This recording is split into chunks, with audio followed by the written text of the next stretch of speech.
Estimados amigos, los saluda Rodolfo Guerrero Martínez en esta 14ª edición del Foro Café Jurídico con el tema Acceso a la información, protección a datos personales y transparencia, contando con la participación desde La Coruña, España, del doctor Javier Riu Pérez Salamillo, a quien le doy la más cordial bienvenida y le agradezco que esté presente y participando en esta 14ª edición. Muchas gracias. Tengo que comenzar, lógicamente, agradeciendo a la Universidad de Guadalajara, al Centro de Estudios Sociales y Humanidades y a la Librería Fondo de Cultura Económica José Luis Martínez el que me permitan participar en este 14ª edición del Foro Café Jurídico, y querría saludar a quienes son los ponentes de esta edición: la doctora Carmen Rodríguez Armenta, vicerrectora ejecutiva de la Universidad de Guadalajara; la ministra Violeta Castillo, comisario de la División de Inteligencia Política de Policía de Guadalajara; Ángel Robles, secretario del Colegio de Abogados; y a la ministra Cintia Cantero, comisionada del presidente del Instituto de Transferencia e Investigación Pública de Jalisco, y naturalmente a quienes van a formar parte del público de este foro Café Jurídico. Vamos a hablar del acceso a la información, protección de datos personales y transferencia bajo la coordinación de Rodolfo Guerrero Martínez, a quien conozco ya desde hace algunos años y que está desarrollando, según mi opinión, una tarea excelente en lo que aquí en España llamamos la extensión universitaria. Y buena prueba de ello es este café jurídico. Vamos a abordar ahora el problema del acceso a la información, la protección de datos personales y transparencia, y lo vamos a hacer desde la conexión que esto tiene con una reivindicación que se está planteando ahora en España por parte de eso que se suele llamar los partidos emergentes, Ciudadanos y Podemos, y que los partidos tradicionales, el Partido Socialista Obrero Español y el Partido Popular, también parecen aceptar, que es la constitucionalización del derecho a acceso a Internet, que tiene que ver, lógicamente, con los tres asuntos que conforman la edición, esta 14ª edición. Se está reivindicando la constitucionalización del acceso a Internet tanto como un derecho social como un derecho democrático.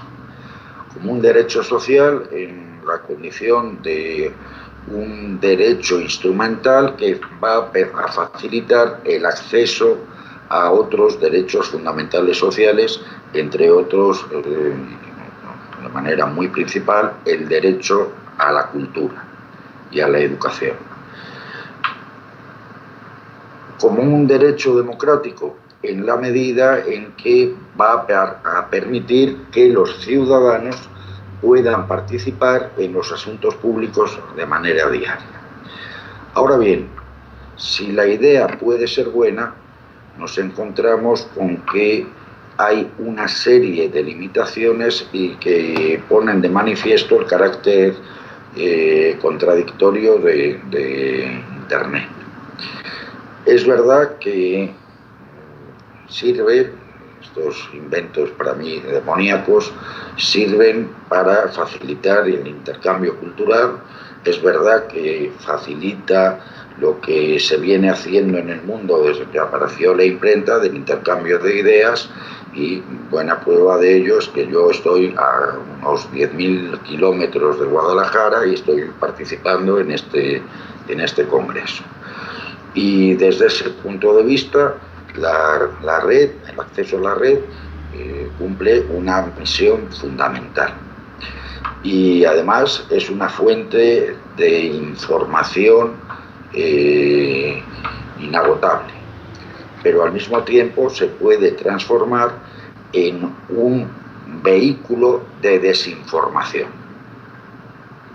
De desinformación porque la red es algo libre, donde no hay ningún filtro y donde el usuario accede a todos los datos que se le dan sin que exista una posible baremación. Entonces te encuentras con cosas, y si se me permite la anécdota, como lo que me sucedió a mí el curso pasado aquí en la Universidad de La Coruña. Me sucede como consecuencia de una pregunta que me formula un estudiante. Todo el mundo sabe, todo aquel que se haya acercado al estudio del federalismo, sabe que el federalismo es un proceso dinámico cuya esencia reside en que existan mecanismos constitucionales para garantizar la existencia y subsistencia política tanto de la organización política central como de la organización política regional. Y que estos instrumentos de garantía son la rigidez constitucional y la jurisdicción constitucional que haga eficaz la rigidez. En una clase un estudiante me pide la palabra y me pregunta que si la rigidez constitucional, el que la Constitución española sea rígida, no perjudica el ejercicio de la autonomía por parte de las comunidades autónomas. Yo le contesto, le digo, ¿y esto de dónde se lo saca usted? Dice, es que lo he visto en internet. ¿Y quién era el autor? El autor era, de esa información, era un político catalanista de estos que están fugados en Bélgica. Pero además no dice la verdadera finalidad de su propuesta. Lo que perjudica no es la autonomía, sino la posibilidad de que Cataluña, saltándose la Constitución, pueda proclamarse una república. ¿Por qué? Porque la Constitución es rígida e impide el ejercicio del derecho de autodeterminación que fue excluido por el constituyente. Bien, seguramente todavía falta mucho. Esto de los ordenadores, aunque llevan mucho tiempo con ello, no deja de ser un fenómeno nuevo que nos afecta a todos los estados por igual. Y todos parece que tenemos los mismos problemas. ¿Cómo garantizar que la información que aparece en Internet sea una información fiable, una información buena? Se habla también del derecho al acceso a Internet como derecho democrático. En el fondo, la idea también es loable. De lo que se trata es de hacer real y efectivo aquel viejo ideal rusoniano, el político más rusoniano que ha habido en la historia, Maximilien de Robespierre, concretó en la frase «la nación en armas». Rousseau decía que el problema de la democracia representativa es que el ciudadano ejercía como ciudadano cuando depositaba la papeleta, pero que una vez que elegía al representante se olvidaba de la política y se convertía no en el dueño del Estado, sino en un mero servidor del Estado. Y que para que la democracia representativa funcionara bien, los ciudadanos tenían que estar continuamente participando en la vida pública, en el debate público. Evidentemente, Internet facilita esta implicación del ciudadano en los asuntos públicos. Pero ¿es tan real esa implicación del ciudadano en los asuntos públicos o, por el contrario, puede llegar a ser también peligrosa? Y volvemos a lo que decía antes de los claros oscuros de Internet. Puede ser beneficiosa en la medida en que hará que los ciudadanos se comporten, que los hombres y mujeres que componen el Estado se comporten como ciudadanos, como hombres libres y que asuman su responsabilidad de gobierno y que controlen al gobernante. Pero todos tenemos en la mente lo que está pasando y lo que se está denunciando, por ejemplo, en Estados Unidos, la injerencia en las elecciones, no se sabe quién, pero sí se sabe que procede de un lugar cercano a Moscú y contra la candidata demócrata. Sabemos intentos de manipulaciones en otros estados. En México también se estaba ahora hablando de la contaminación vía Internet de la administración Trump en la vida mexicana. Aquí tenemos el ejemplo, ya parece que probado, de la injerencia de esa misma fuente que contaminaba las elecciones estadounidenses en relación con el proceso, con el golpe de Estado que perpetraron los catalanes, los catalanistas, no los catalanes, el 1 de octubre de 2017.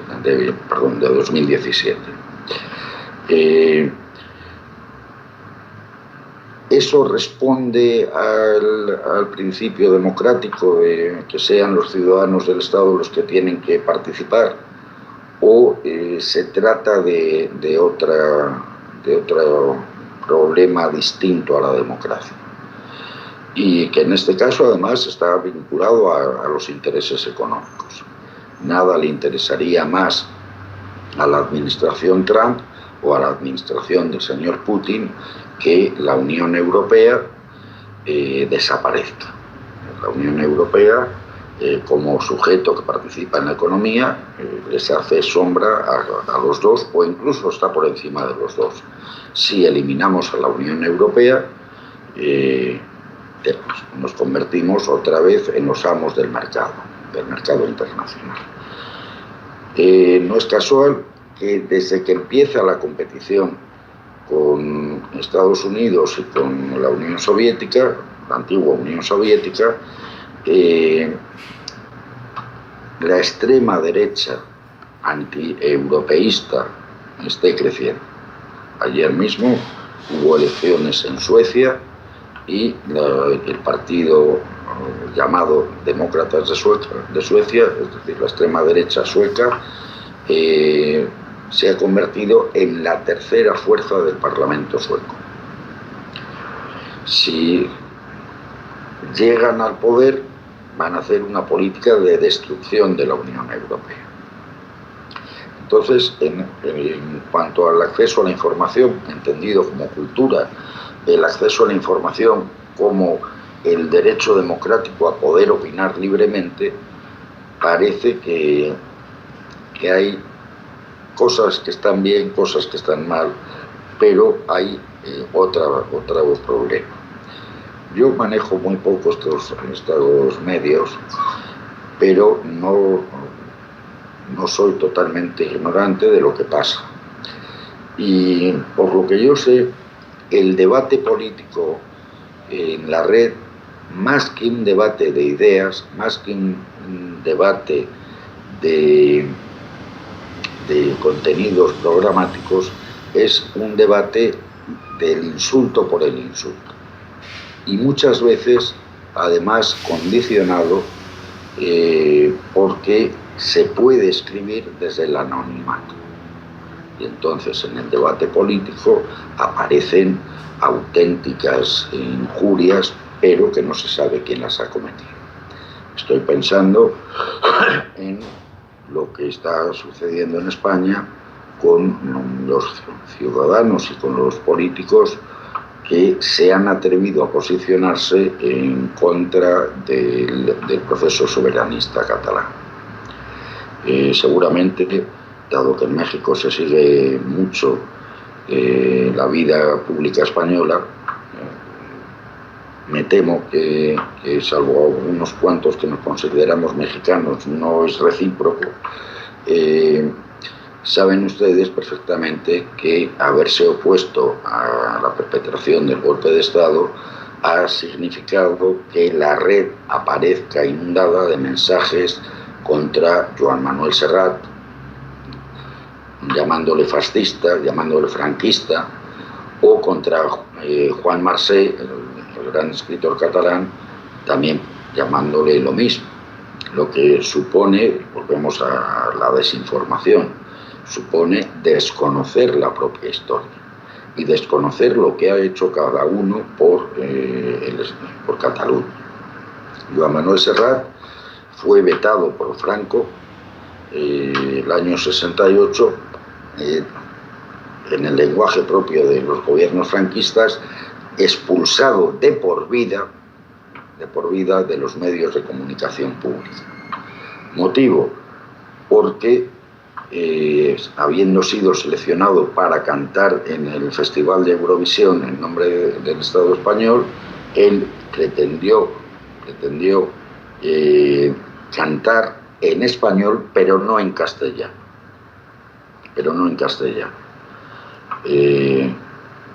Consecuencias, se le expulsa de los medios de publicación, públicos de comunicación.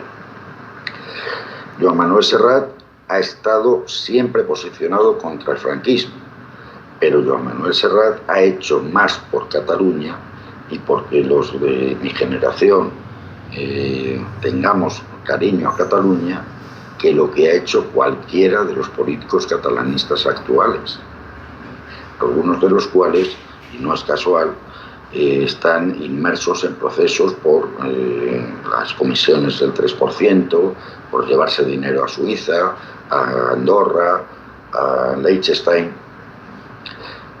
Hoy venía una noticia de uno de los últimos presidentes de la Generalitat que daba contratos en función de cuál era la postura respecto del proceso soberanista. Lo mismo podemos decir de Juan Marsé. ¿Es información lo que está viendo o son injurias? Podemos poner ejemplos de otras personas, para mí especialmente queridas, como el que fue vicesecretario general del Partido Socialista Obrero Español, al que se le han hecho imputaciones falsas, además claramente falsas. Por ejemplo, se decía, se hablaba de la pensión que cobraba y decían, tiene 72 años y cobra tanto de pensión, pero lo decían 2 años después de haberse jubilado y él se había jubilado con 74. Una cabeza cabe que si uno se jubila con 74, 2 años después va a tener 72. Bien, eso por lo que se refiere al acceso a la información, creo que todavía hay que perfilar y no sé si sería adecuado una legislación estatal o si sería conveniente llegar a un acuerdo global, en la medida en que la red no se limita a un único estado, sino que está accesible en todo el mundo. En cuanto a la protección de datos personales, también nos encontramos con ciertas deficiencias. España tiene una legislación muy buena de protección de datos.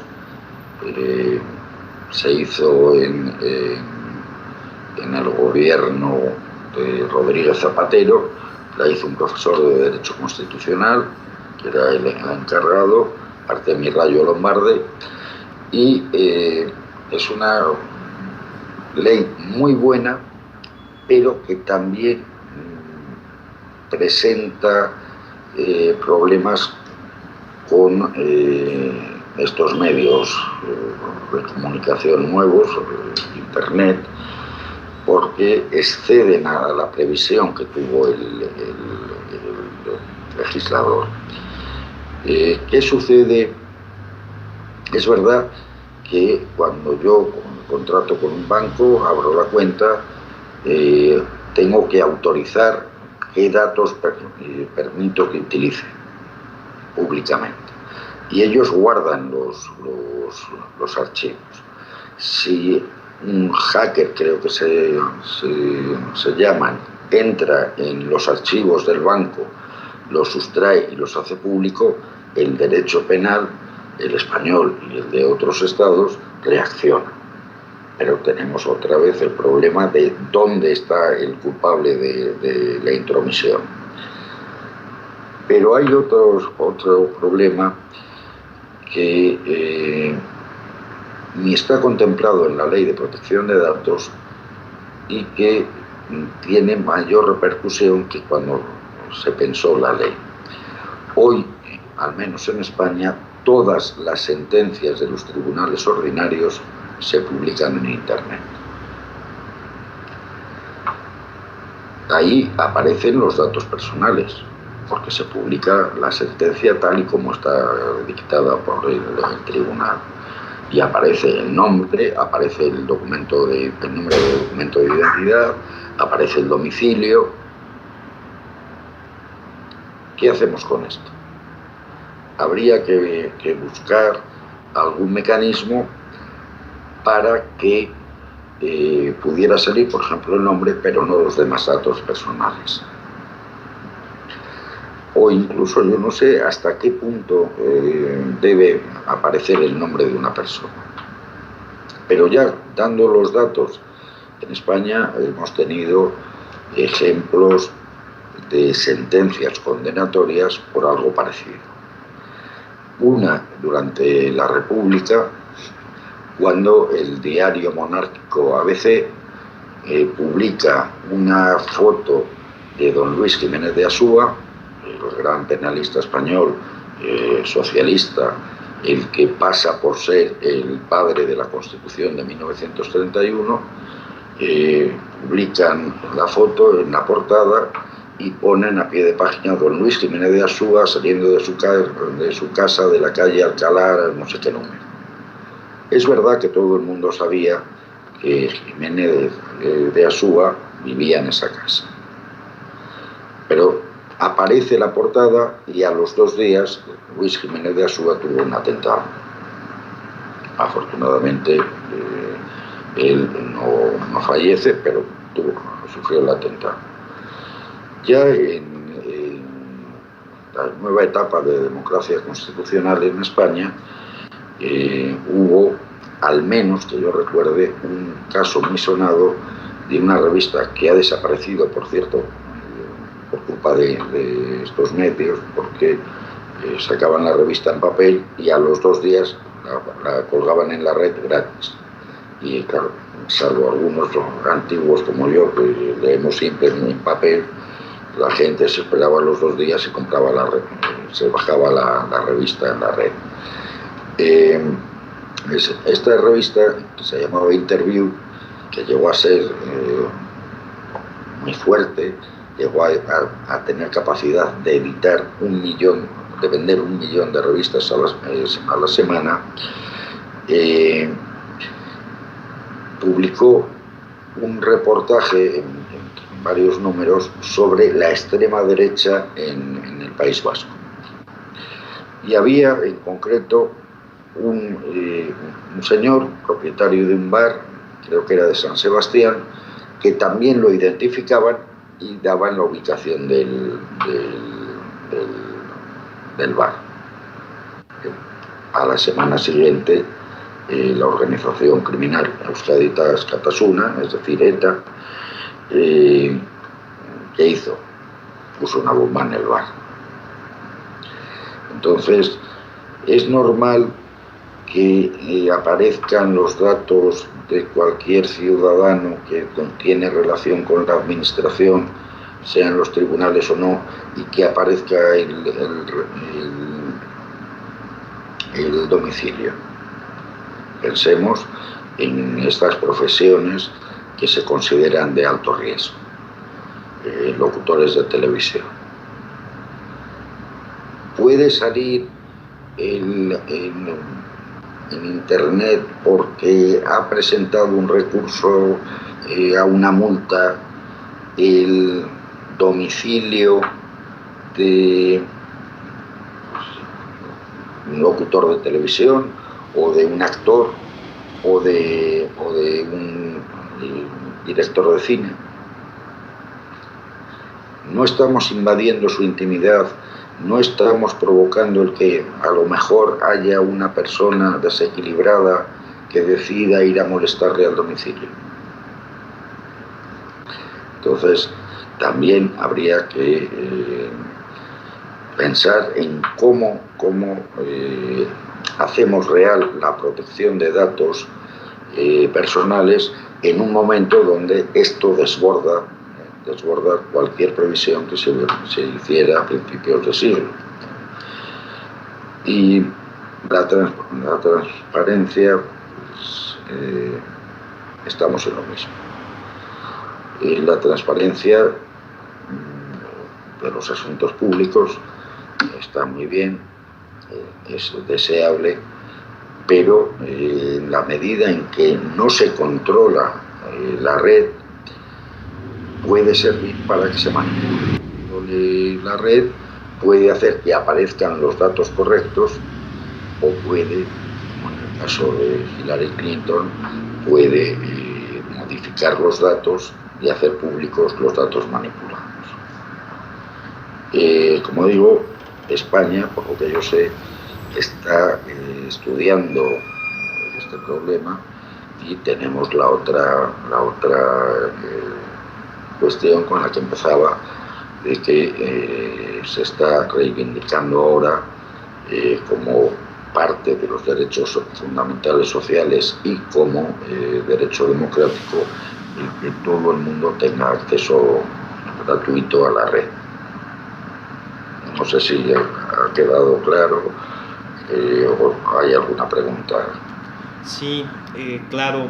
Entonces es ahí que es la importancia de estos temas y desde luego la opinión internacional que se tiene por parte del doctor Javier Riu Pérez Alamillo, profesor de la Universidad de La Coruña, España. Y quedando atento a las preguntas que tengan las personas para que les puedan hacer latentes y que el doctor pueda darles una respuesta. Si no hay más preguntas, le agradezco mucho al doctor Javier Riu Pérez Alamillo por su intervención y desde luego quedando siempre agradecido y a la orden por su participación y por su apoyo siempre a un servidor y amigo. Muchas gracias, doctor. Gracias a ti y gracias al público, al que espero no haber aburrido demasiado ni haber confundido demasiado con mi opinión sobre estas cuestiones.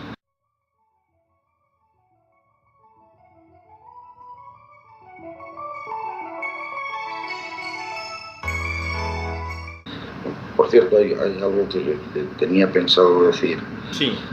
Me imagino que en México será igual y que la comisario de la División de Inteligencia lo ratificará o explicará aquí en México, ¿no?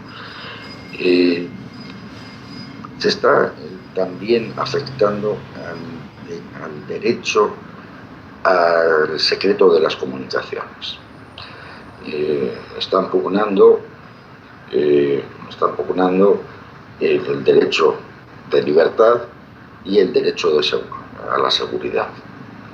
Entonces, gracias a que hay que estar seguro, sobre todo a partir de los episodios del 11 de septiembre del 2001, se aumentaron los barridos aleatorios. Pero ya antes, pero en esa fecha se aumenta la alerta. Hay una serie de palabras que cada vez que aparecen en la red, en un correo, en comunicaciones de estas, por teléfono, con el WhatsApp, que hacen saltar la alarma y de manera inmediata una serie de sujetos para asegurar la seguridad o para garantizar la seguridad, empiezan a escuchar la conversación. Por ejemplo, hablar de guerra, nada más que aparece la palabra guerra, salta la alarma y, según me explicaron aquí en España, esa conversación empieza a ser oída por la Policía Nacional, la Guardia Civil, que sería el equivalente a la Policía Federal allí, el Ejército, el CNI, Comisión Nacional de Inteligencia, pero además también por el Pentágono y por la CIA. Una vez que escuchan, pues ya determinan si se está hablando de la guerra, conflicto bélico, conflicto armado, o se está hablando del torero de principios del 20, que se llamaba Guerra, que era conocido como el Maestro Guerra, o estás hablando de Alfonso Guerra, el político. Hay una serie de prácticas todas relacionadas con conflictos bélicos que hacen saltar la alarma. Entonces, el principio de que las comunicaciones eran siempre secretas y que solo el autor de la carta tenía derecho a permitir que se hiciera pública, eso salta por los aires por motivos de seguridad. Está bien, si uno piensa en los atentados que ha habido por parte del Ejército Islámico, está bien, pero habría que tener alguna garantía también de que tan pronto como ven que no estás hablando de alguna acción terrorista, desaparezca la grabación, porque también los cuerpos de seguridad del Estado están sujetos a posible intromisión por parte de los hackers. Claro, claro. Así es como le agradezco mucho, doctor, y por supuesto le pido al público le demos un fuerte y caluroso abrazo. Igualmente, Rodolfo.